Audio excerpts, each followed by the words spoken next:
ಶಿಕ್ಷಕನಿಂದ ಡೌರಿಗೆ demand, ಪ್ರತಿನಿತ್ಯ torture, ಮನ ಬಂದಂತೆ ತಿಳಿಸಿ ಅವಾಚ್ಯ ಶಬ್ದಗಳಿಂದ ನಿಂದನೆ. ಹೌದು, ಹೀಗೆ ಗ್ಯಾರಂಟಿ ನ್ಯೂಸ್ ಕ್ಯಾಮೆರಾ ಮುಂದೆ ತನ್ನ ಅಳಲನ್ನ ತೋಡಿಕೊಳ್ಳುತ್ತಿರುವ ಮಹಿಳೆ ಹೆಗ್ಗಮುಗ್ಗ ಥಳಿಸಿರುವ ಪತಿರಾಯನ ವಿರುದ್ಧ ಸಮರ ಸಾರಿರುವ ಈಕೆಯ ರೋಧನೆ ಕೇಳಿದ್ರೆ ಕರುಳು ಚುರುಕನ್ಸುತ್ತೆ. ಈ ಎಲ್ಲಾ ದೃಶ್ಯಗಳು ಕಂಡು ಬಂದಿದ್ದು ಬೆಂಗಳೂರು ಗ್ರಾಮಾಂತರ ಜಿಲ್ಲೆಯ ಹೊಸಕೋಟೆ ತಾಲೂಕಿನ ಸೂಲಿಬೆಲೆ ಪೊಲೀಸ್ ಠಾಣೆ ಎದುರು. ತೆನೆಯೂರು ಗ್ರಾಮದ ವಿಜಯ್ ಕುಮಾರ್ ಎಂಬಾತ ವೃತ್ತಿಯಲ್ಲಿ ಅತಿಥಿ ಶಿಕ್ಷಕ. ಮಕ್ಕಳಿಗೆ ಸರಿಯಾದ ಪಾಠ ಹೇಳಿಕೊಡಬೇಕಾದ ಈತನೇ ಈಗ ದಾರಿ ತಪ್ಪಿದ್ದಾನೆ. ನೊಂದ ಮಹಿಳೆಯನ್ನ ಪ್ರೀತಿ ಮಾಡಿ ಮನೆಯವರನ್ನ ಒಪ್ಪಿಸಿ ಶಾಸ್ತ್ರೋಕ್ತವಾಗಿ ಮದುವೆಯಾಗಿದ್ದ. ಹೆಣ್ಣು ಕೇಳಲು ಹೋದಾಗ ನನಗೆ ಯಾವುದೇ ವರದಕ್ಷಿಣೆ ಏನೂ ಬೇಡ, ನಿಮ್ಮ ಮಗಳನ್ನ ಕೊಟ್ಟರೆ ಸಾಕು ಎಂದು ಹೇಳಿದ್ದಾನೆ. ಮದುವೆಯಾದ 5 ವರ್ಷವಾದ್ರೂ ಮಕ್ಕಳಾಗಿಲ್ಲ. ನೀನು ತವರು ಮನೆಯಿಂದ ವರದಕ್ಷಿಣೆನೂ ತಂದಿಲ್ಲ ಎಂದು ಹೆಂಡತಿಗೆ ಬಾಸುಂಡೆ ಬರೆ ಬರುವ ಹಾಗೆ ಹೊಡೆದಿದ್ದಾನೆ ಅಂತ ನೊಂದ ಮಹಿಳೆ ಆರೋಪ ಮಾಡ್ತಿದ್ದಾಳೆ.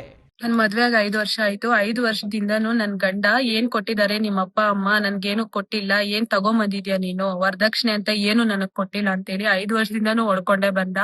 ಹಂಗೆ ಹಿಂಗೆ ನ್ಯಾಯ ಪಂಚಾಯಿತಿ ಎಲ್ಲಾ ಮಾಡಿ ಎಲ್ಲಾ ಸೇರ್ಸಿದ್ರು. ಆದ್ರೂ ಮೊನ್ನೆ ಬುಧವಾರ ದಿನ ಸಂಜೆ 8-9 ಗಂಟೆಯಲ್ಲಿ ನನ್ನೆಲ್ಲ ಚೆನ್ನಾಗ್ ಹೊಡೆದಾಕಿದ್ದಾನೆ. ಚೆನ್ನಾಗ್ ಹೊಡೆದಾಕಿ ಅತ್ತೆ ಕೈಗಳು ಕಾಲುಗಳು ಹಿಡ್ಕೊಂಡು ಗಂಡ ಚೆನ್ನಾಗ್ ಹೊಡೆದಾಕಿ ನನ್ನ ಮನೆಯಿಂದ ಕಳ್ಸಿದ್ದಾರೆ. ಚಿತ್ರಹಿಂಸೆ ತಾಳಲಾರದೆ ಠಾಣೆ ಮೆಟ್ಟಿಲೇರಿದ ಮಹಿಳೆ.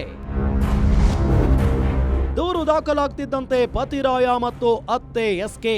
ಇನ್ನು ಪತಿಯ ಕಾಟ ತಾಳಲಾರದೆ ನೊಂದ ಮಹಿಳೆ ಪೊಲೀಸ್ ಠಾಣೆ ಮೆಟ್ಟಿಲೇರಿದ್ದಳಂತೆ. ಆಗ ಕುಟುಂಬಸ್ಥರು ಮತ್ತು ಹಿರಿಯರು ಸೇರಿ ನ್ಯಾಯ ಪಂಚಾಯಿತಿ ಮಾಡಿ ಇಬ್ಬರನ್ನು ರಾಜಿ ಮಾಡಿ ಕಳಿಸಿದ್ದರಂತೆ. ಆದ್ರೆ ಪತಿರಾಯ ಮಾತ್ರ ಬದಲಾಗಿಲ್ಲ.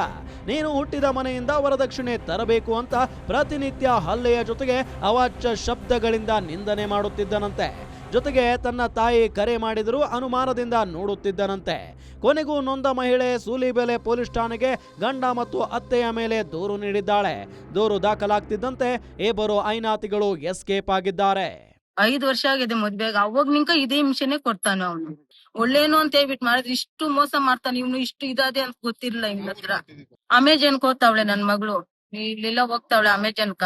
ನೆಮ್ಮದಿನೇ ಇಲ್ಲ. ದುಡ್ಕೊಂಬಂದ್ರೆ ನೈಟ್ ಹಗಲೆಲ್ಲ ದುಡಿತಾಳೆ, ರಾತ್ರಿ ಎಲ್ಲ ಒದೆ ತಿಂತಾಳೆ ಅವನ್ ಕೈಯಾಗ. ಇನ್ನೇನು ಒಂದು ಮಾತು ಒಳ್ಳೆ ಮಾತಿಲ್ಲ, ಎಲ್ಲಾ ಗಲೀಜ್ ಮಾತುಗಳೇ. ಅಂತವಳು ಇಂತವಳು, ಹಂಗ್ ಮಾಡ್ತಿ ಹಿಂಗ್ ಮಾಡ್ತಿ, ಹಂಗೆ ಹಿಂಗೆ ಇದೇ ಅವನ್ಕ. ಇನ್ನೇನು ಇಲ್ಲ, ಹೊಡೆಯೋದು ಅವನ್ ಹಿಡ್ಕೊಂಡು. ಒಟ್ನಲ್ಲಿ ತಿದ್ದಿ ತೀಡಿ ಬುದ್ಧಿ ಹೇಳಬೇಕಾದ ಶಿಕ್ಷಕನೇ ಈ ರೀತಿ ಮಾಡಿರೋದು ಎಷ್ಟು ಸರಿ ಅನ್ನೋದು ಒಂದು ಕಡೆ ಪ್ರಶ್ನೆ ಆದ್ರೆ, ನೂರಾರು ಕನಸುಗಳನ್ನ ಹೊತ್ತು ಮದುವೆಯಾಗಿದ್ದ ಮಹಿಳೆಯ ಕನಸು ನುಚ್ಚು ನೂರಾಗಿದೆ. ಪೊಲೀಸರು ದೂರು ದಾಖಲಿಸಿಕೊಂಡಿದ್ದು ಯಾವ ಕ್ರಮಕ್ಕೆ ಮುಂದಾಗುತ್ತಾರೆ ಅನ್ನೋದನ್ನ ಕಾದು ನೋಡಬೇಕಿದೆ. Mahesh BM, Bettenahalli, guarantee news, Devanahalli.